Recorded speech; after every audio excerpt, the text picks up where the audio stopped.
r/ask Reddit. What part of being an adult were you absolutely not prepared for? Parents getting old. My dad passed away Halloween of 2017. So just over a year ago, I was nearly 22 and my 16-year-old sister was looking to me for what to do. The mirror was the last place I was ready to look. Still dealing with assets and signatures and lawyers and pensions and grief. Nobody prepares you for that.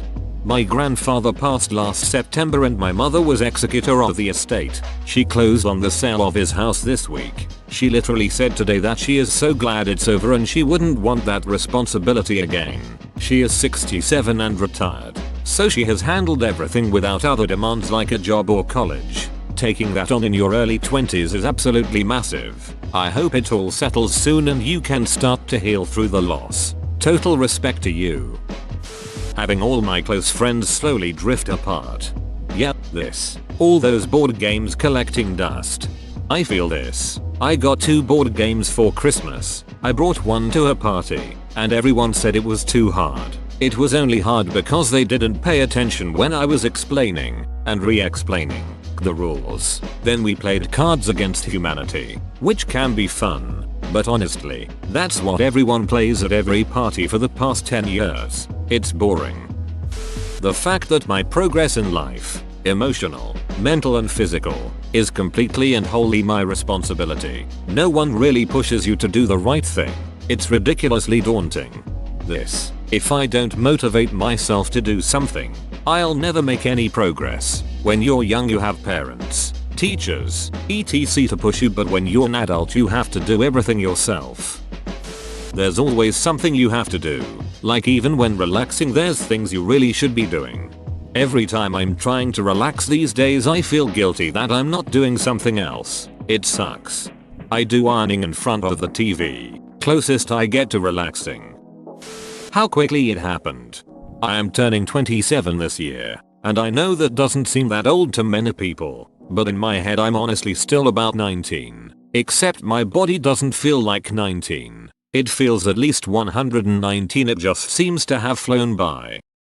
Tons of things, but the one thing I never heard anyone else say, maybe they really don't have it or just don't want to say, is having to figure out how to bolster yourself, inspire yourself and reward yourself. As kids, we get parents, teachers, etc. who, hopefully, encourage us, praise us for achievements, celebrate with us. You grow up and half the time your declaration of "Hey, I did a good job" with whatever is met with an eye roll or variations of "Oh, did you want a cookie?" I try to celebrate things, and if I hear something good, no matter how insignificant it might seem to most people, has happened for someone else, I congratulate them or cheer them on. It just sucks that I don't know more people who react the same way.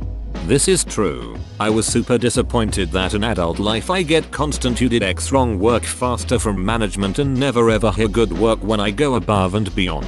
And I discovered that's pretty typical for everyone, not just a shitty job. Whoa, sounds like you've got shitty management. A good manager recognizes good work and appreciates it.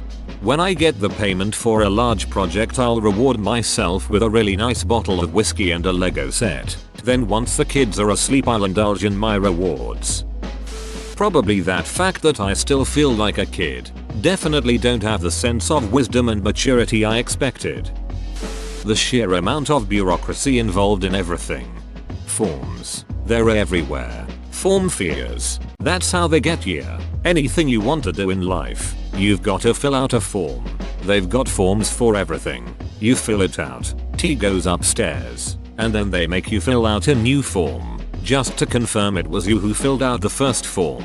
And if you ever want to stop filling out forms, well, there's about 5 different forms for that. The first time I got an ear infection so bad that it gave me vertigo, I made it to the bathroom before I threw up but missed the toilet, and I couldn't just crawl back into bed and sleep it off. I had to clean it up first, because there was nobody there to clean it up for me. Not having someone to help you when you're sick really sucks. I got sick after drinking one night, collapsed into bed, and threw up on my sheets. I had to clean it all up myself. I think I repressed the memory of the smell. Loneliness. The depressing monotony of working the same job day after day. It hurts my soul for reals. The other day I was in the break room with my co-worker and boss. I looked out the window and to be funny I said there's a whole world out there, but we all felt the struggle of being stuck inside all day. Also, co-worker and I saw in our pay stub the total number of her we had been at the office. We wanted to cry lol.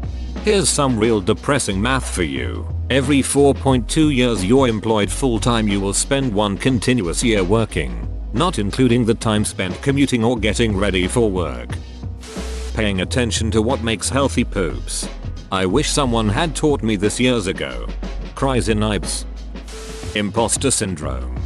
Definitely this. I tell myself I can do my job, but I just feel like I'll be found out one day that I'm inadequate. People in my life think I'm smart. I think I'm only good at making them think that, and eventually someone will discover that I know nothing and have lucked my way to this point. Having my wife, best friend, partner, other half, die at 47, leaving me alone to continue on. My wife passed on dec. 15th. She was 46. I feel and share your pain. We were married 24 years. Are you doing okay? Do you have people IRL you can lean on for support? Yes, I do. My family and friends, and people from my church have been an overwhelming source of support, strength, and hope. Now I'm trying to find a new normal for my life. I've moved from the apartment that we shared and have embarked on this new journey that is both scary and exhilarating. I know that she is in a better place, and although I continue to miss her, each new day brings renewed healing and discovery of internal hope and strength that I didn't even know I had. Thank you for checking on me. That little bit means so very much to me. Your parents getting noticeably older each time you see them. How incompetent everybody is. When I was a child, adults always had the answer. You would look at somebody in their 30s and they knew had their shit together. They had a house, a partner, 2.4 kids, a good career. Basically, adults knew what they were doing, everything was under control. Now I'm an adult. Everything is a shit show. I'm the person who allegedly knows what they are doing. Half the time I'm just making stuff up. Everyone is doing this. Our whole society is held together by well-meaning people making guesses and duct tape. It is terrifying. 15 yo, I know everything. 25 yo, I don't know anything. 35 yo, nobody knows anything. Doing stuff for 8 hours a day. Let's be honest. Doing things for 4 hours a day and pretending to do things for the other 4. More like 2 and 6. Cries in manufacturing. Not having other adult friends, or even potential adult friends close at hand, when your kid, friends, or even potential friends, are almost always close. Close by proximity, close by in the same class, close by at the same stop, close by at the same swim meet. When you're an adult, you're more closed off by your commute, by the train, by the bus, by the preschool schedule, by the 37.5 hours a week that you close yourself off from the ones that actually matter the most to you so that you can in turn support the ones that matter the most to you, so you close yourself off from the ones that actually matter the most to you so that you can in turn support the ones that actually matter the most to you. How expensive it is to live, exist, and the fact that everyone lives outside of their means. The strong visceral wish for my parents to take care of me when I'm really sick or really sad. Not to the extent that I do anything about it, but how much I ache for that memory of how well they always cared for me when I lived with them. I had a terrible cold a few weeks ago and my spouse and kid were terrific, and friends and co-workers all kind and helpful. But I just kept thinking, if only mom or dad could cover me with a blanket and bring me soup and tell me not to worry about adulting for a while. I'm lucky that they are both alive and still love to nurture me the best they can from a distance, and as much as is appropriate for a 37-year-old. I'm 30 but still live very close to my parents. Last time I had the flu a year or two ago, my mom came. My boyfriend was at work, so my mom went to the store, bought me a sinus rinse kit, some Sprite, soup, and crackers. I didn't let her stay too long since I didn't want to pass my cooties off. Not that moms can get sick anyway, but you know, but I was glad she came, and she sent a text every day to see how I was feeling. Nothing like being taken care of by mom, dad, no matter how old you get. The fact that life can just change, Not gradually, and not with someone like a parent helping you through it. Just come to an abrupt halt and shoot off in another direction. For years I've been freelancing as an artist, doing children's books, animating for video games, all sorts of stuff. Then my partner and I have a kid. Sure, it shakes things up a bit, but while he's in school I can still work on that stuff while my partner works. Then 5 months ago she has a stroke, and now she's blind. She can't work, and neither can I because I'm at home full time either caring for her or our son or both. I don't have time to hang with friends anymore as I need to organize a carer to come over when I'm out, and after hours on a weekend is prohibitively expensive. $100 plus per hour. Government Medicare gives us almost enough money for rent, and the only reason we're still eating is through the generosity of friends and the fact that my partner had her bank account automatically shave some money off her pay to put into her savings. But there's no going back. Her sight is gone. For good. And her mobility is shot as well. So we're looking at me being full-time care for at least a few years, if not longer. The worst part is I don't feel like I can complain, because at least I can still see. Edit. Thank you everyone for the kind words and suggestions. To answer a few things for anyone just finding this, I'll be talking to a psych or counselor once I've organized the same for my partner and our son. It's not the best thing in the world, but right now they need it more than me. There are various disability services I've looked into and signed up for, but either they can't cater to what's needed, or are unavailable until various government payments come into effect, i.e., I can't afford them without being subsidized. Friends have been able to help occasionally, but the best I've been able to manage is having maybe 2 to 3 hours a week of free time, and even then not at a time when I need it. I used to be able to go for long walks if I got too stressed, and it's kinda hard to organize that in advance. Right now my focus is letting my partner unwind from hospital. Not easy to do when you have no AC and temperatures are record highs for weeks at a time. But after that I'll be pushing her to actually do something. Learning Braille, dictating a novel, sculpting, anything but sitting in a chair listening to audiobooks. The school have been fantastic with my son, and have been really supportive of him in class and out. Thank you again folks. It's been a rough few months, and I didn't expect my comment on the Ups post to get this much attention. It's lifted my spirits after a long week of staring at doctors down the barrel of a lawsuit and being permanently on hold to various government departments and banking institutions.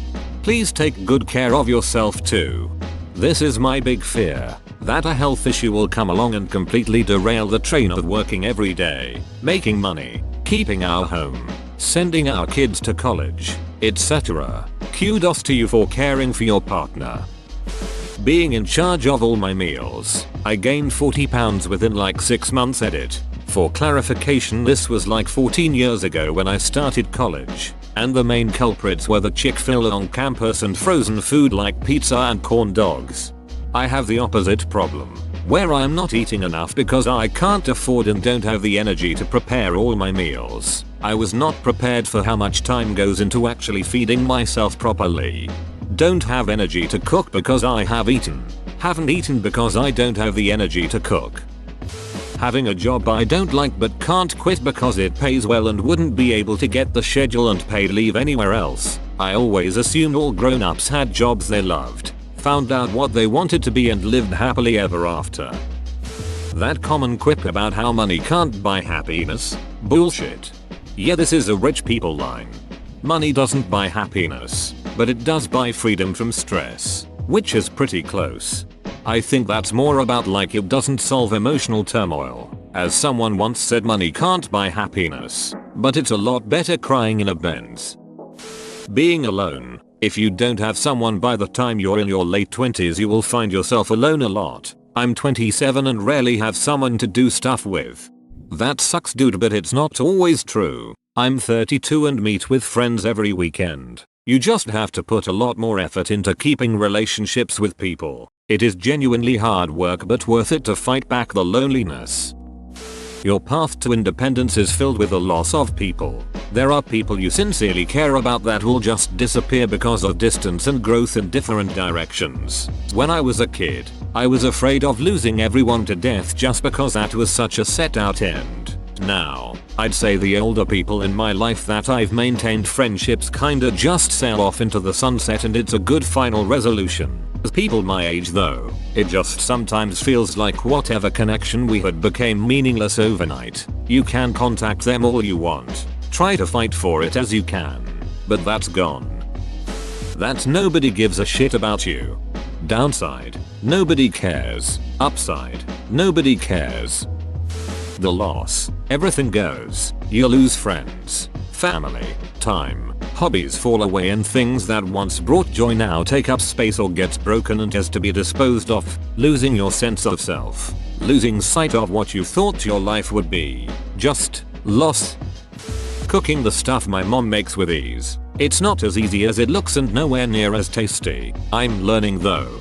I have the total opposite experience. I realized that cooking wasn't too terrible and there are thousands of recipes out there. No more shitty meatballs and rice, shake and bake, or hamburger helper. Now is the time for lo mein, chicken pineapple quesadillas, pulled pork, and so much more. It's rare that my food comes from a Knorr box anymore. Thankfully, my moving on is encouraging my mother to finally start stepping out and trying new things. Roasted chicken, turkey chili, cheese enchiladas. I love cooking so much and I'm so glad that I've learned how to make food for myself and my family. I just wish I had grown up with good food too. Haha. Existential crisis on a daily basis. How fast time goes, realizing that you don't have as much in common as those that are younger than you. Sitting in front of a PC for 8 hours used to be fun when I was 16. Whoa, you made it to the end? You're a ducking beast. I'll cut you a deal. Smash like and subscribe for more curated content, bruh. It's free and that's a great price.